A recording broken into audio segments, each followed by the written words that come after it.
Gitu Yesus inamenanke ruaro mitu murante wetonke ከታቢሰና አይርኝ ሲባል ካሴ የጌታ ሰላም ይብዛላችሁ።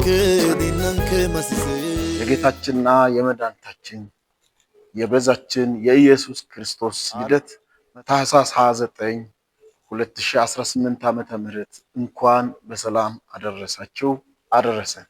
ክብር ለእግዚአብሔር ይሁን። እንግዲህ እግዚአብሔር ተሸክሞ በምህረቱ ጠብቆን ዛሬም የልደቱን መታሰቢያ በዓል በማሰብ እግዚአብሔርን እንድናከብር መልካም ፈቃዱን አድርጓልና ክብር ለጌታችን ይሁንለት።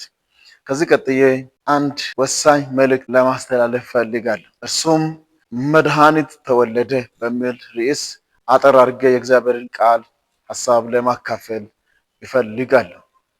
እግዚአብሔር አምላካችን የሰው ልጅ ፈጥሮ በምድር ላይ አስቀመጠው። የሚኖርበትን የኑሮ መመሪያ ሰጠው። እንግዲህ ምን መብላት እንዳለበት ምን እንደማይበላም ሁሉ ጭምር እግዚአብሔር አስጠነቀቀው፣ ተናገረው፣ ነገረው። እግዚአብሔር ከሰጠው ትእዛዝ ውጪ የእግዚአብሔርን ትእዛዝ ተላለፍና የተከለከለውን ፍሬ በላ። የዚያን ጊዜ ከእግዚአብሔር ጋር የነበራቸው ግንኙነቱ ፈረሰ፣ አንድነታቸው ፈረሰ። ከእግዚአብሔር ጋር ያለው ህብረት ጠፋ። ምክንያቱም የተከለከለውን በልተዋልና ትእዛዙን ተላልፈዋልና።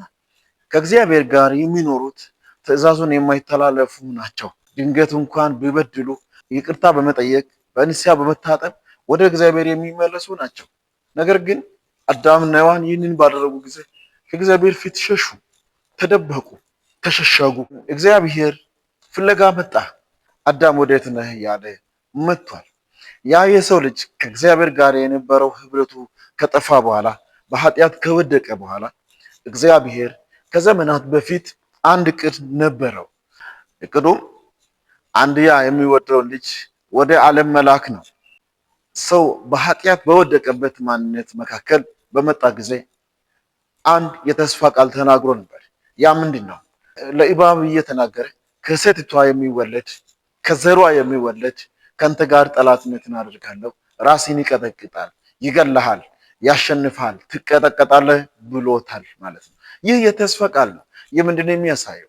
እግዚአብሔር አምላካችን ጌታችን ኢየሱስ ክርስቶስን ወደዚህ ምድር እንደምልክ ያሳየናል ማለት ነው። ክብር ለእግዚአብሔር ይሁን። እንግዲህ እግዚአብሔር ከዘመናት በፊት እንደተናገረ በሰው በኃጢአት ውድቀት መካከል መጥቶ እግዚአብሔር የተናገረው ቃል ይፈጸም ዘንድ ግድ ነውና እንግዲህ ያ አዳኝ ያ መልእክተኛ ብዙዎችን የሚያድን ሰውን ከኃጢአት የሚያነጻ ከበደል የሚያነጻ አንድ መሲህ በምድር ላይ መጥቶ በድንግል ማርያም ተወለደ። ሉቃስ ምዕራፍ 2ን ስታነቡ በአውግስጦስ ቄሳር ዘመነ መንግስት ሰው ሁሉ እንዲመዘገብ ከአገር ገዢ ትእዛዝ ወጥቶ ነበር። በመሆኑም ሰው ሁሉ እንዲመዘገብ ወጣ። በወጣበት ግን እነ ማርያምና እነ ዮሴፍ ተጫጭተው ነበርና ለምዝገባ እነሱም ወጡ።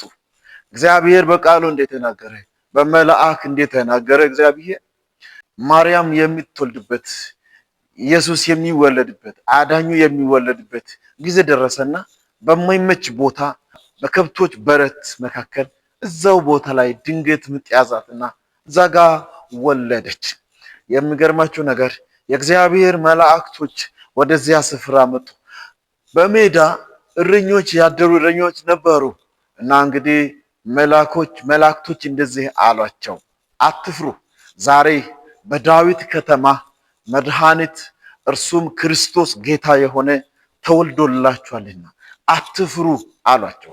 ሌላ በዙሪያቸው ብርሃን በራ፣ ታላቅ ብርሃን በራላቸው። ከዛም ቀጥሎ የሆነውን ሁሉ ያዩ ሰዎች እግዚአብሔርን አከበሩ። መድኃኒት ተወለደ። እርሱ ማን ነው? ጌታችን ኢየሱስ ክርስቶስ ነው። እንግዲህ ይህ ታኅሳስ 29 ላይ የሚከበረው በዓል የጌታችን ኢየሱስ ክርስቶስ ልደት በዓል መታሰቢያ በዓል ነው። ታኅሳስ 29 እንደተወለደ እንዳልተወለደም ብዙ ክርክሮች አሉ። በዓሉ ለምን ይከብራል? ለምን በበዓሉ እንደዚህ መሰብሰብ አስፈለገ የሚባል ክርክርም አለ። አንዳንዶች ጣዖትን ማምለክ ነው ይላሉ። የሆነ ይሁን፣ ሰው የሚረዳውን ይበል። እንግዲህ ቀኑ መች እንደሆነም አይታወቅም። ግድ የለውም። ግን አንድ ነገር ልበላችሁ፣ ጌታችን ኢየሱስ ክርስቶስ መድኃኒት ነው። ታኅሳስ 29 ተወለደ፣ 27 ተወለደ፣ ሌላ ጊዜም ተወለደ። በየዓመቱ ግን ኢየሱስ ክርስቶስ መወለዱን እያሰብን ለሰው ልጅ ራሱን ማንነቱን መስጠቱን ክብሩን ዝቅ አድርጎ መምጣቱን እያሰብን እግዚአብሔርን እናከብራለን፣ እግዚአብሔርን እናመልካለን።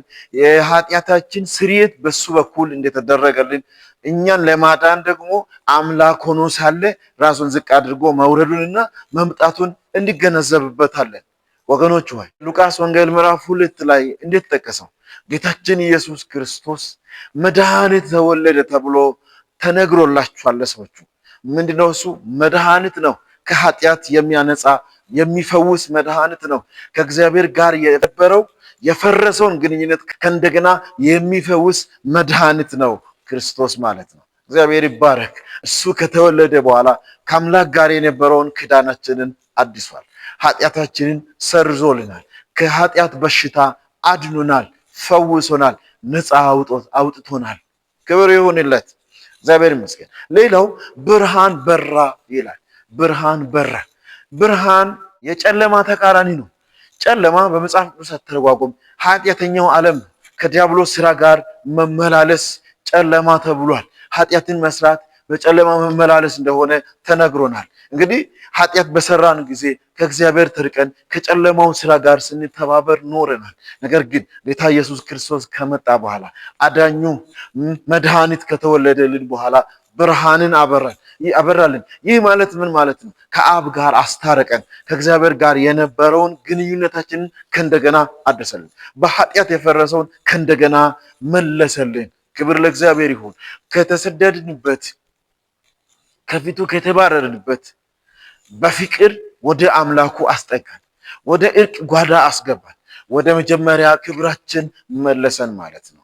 ክብር ለእግዚአብሔር ይሁን። ስለዚህ የተወለደው አዳኝ ነው፣ የተወለደው መድኃኒት ነው። ስለዚህ መድኃኒት እግዚአብሔር አብ እንደዚህ ብሎታል፣ የሚወደው ልጄ የማከብረው ልጄ ይህ ነውና እርሱን ብቻ ስሙት አለ፣ እርሱን ብቻ አክብሩት አለ። እንግዲህ አያችሁ አብ የመሰከረለት ነው። መንፈስ ቅዱስ ያረፈበት በርግብ መልክ በእርሱ ላይ የተቀመጠበት ሰማይ የመሰከረለት መድኃኒት ነው የተወለደልን። እግዚአብሔር የተመሰገነ ይሁን። መድኃኒት ተወለደልን፣ አዳኝ ተወለደልን። እግዚአብሔር የተመሰገነ ይሁን። ሐዋርያ ጳውሎስ ስለዚህ መድኃኒት እንደዚህ ብሏል። እርሱ አምላክ ሆኖ ሳለ፣ እርሱ ታላቅ ሆኖ ሳለ፣ እርሱ ጌታ ሆኖ ሳለ ከሌሎች ጋር መተካከልን ከአምላክ ጋር መተካከልን አልወደደም። ራሱን ባዶ አደረገ፣ ዝቅ አለ። በማይገባ ቦታ በበረት ተወለደ፣ ራሱን ዝቅ አደረገ። ለምንድን ነው ይህንን ያደረገው? እኛን ከፍ ለማድረግ ነው። እኛን ከወደቅንበት ለማንሳት ነው። እኛን ከኃጢአት አዘቅት ለማውጣት ነው። እኛን ከአባቱ ጋር ከአብ ጋር ለማስታረቅ ነው። መድኃኒታችን ኢየሱስ ክርስቶስ የተወለደው ከአብ ጋር ሊያስታርቀን ነው። ወደ እግዚአብሔር ጓዳ ሊመልሰን ነው። ክብር ለእግዚአብሔር ይሁን።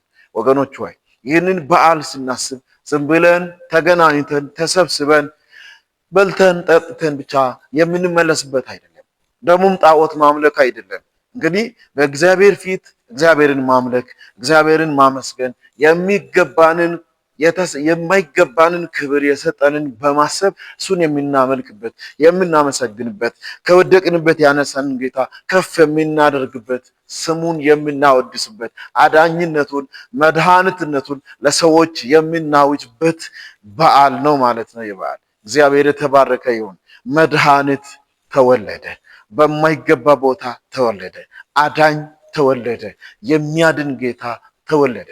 ክብር ለእግዚአብሔር ይሁን። እንግዲህ ይህንን በዓል ስታስቡ እግዚአብሔርን አክብሩት። ስለነ ወረድክልን፣ ስለነ ራስን ሰጠህ፣ ስለነ ክብርህን ጣልክ፣ ስለነ ማንነትህን አወረድክ ያላችሁ እግዚአብሔርን ሁል ጊዜ እንዲታስቡ ይህንን ላሳስባችሁ እወዳለሁ ማለት ነው። ዝም ብሎ በመብላት በመጠጣት እንዲሁ ደግሞ የሚታሳልፍበት በዓል መሆን የለበትም። ምንድነው መሆን ያለበት?